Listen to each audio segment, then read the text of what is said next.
विष्णु भगवान की जय। 12वां अध्याय।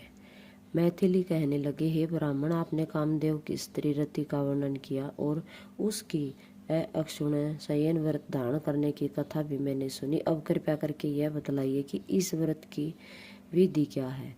यह श्रुति देव ने कहने लगे, हे राजन, इसका विधान पहले श्री हरि ने लक्ष्मी जी से कहा था, वह मैं तुमको सुनाता हूँ। इस व्रत के करने से श्री लक्ष्मीपति भगवान प्रसन्न हो जाते हैं।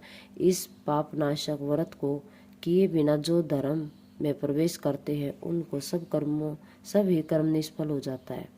सोने या चांदी की मनोहर मूर्ति बना पीताम्बर से उसको सुशोभित कर सफेद पुष्प और सुगंधित द्रव्य से उसका पूजन करें।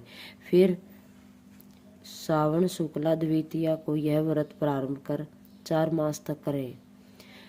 चातुर्मास्य में हविष्यान भोजन करना चाहिए तथा श्री लक्ष्मी नारायण का पूजन करें। चातुर्मास्य विविध होने पर विधिवत इसका पालन करना चाहिए।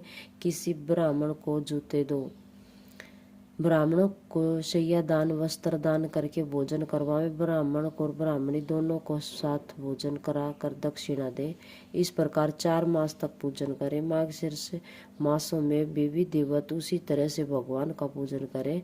ऐसे ही चैत्र के 4 मास तक हरि भगवान का पूजन करें।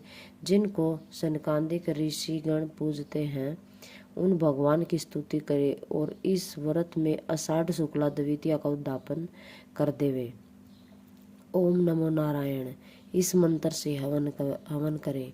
चैत्रादि मास में पुरुष सूक्त से हवन करें। माघशीर्ष मास में विष्णु गायत्री नारायण विद्महे इस मंत्र से हवन करें।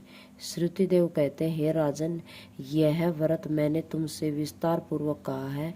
इसको करने से जगन्नाथ भगवान प्रसन्न होते हैं और उनकी प्रसन्नता से अनेक सुख तथा संतान की वृद्धि होती है।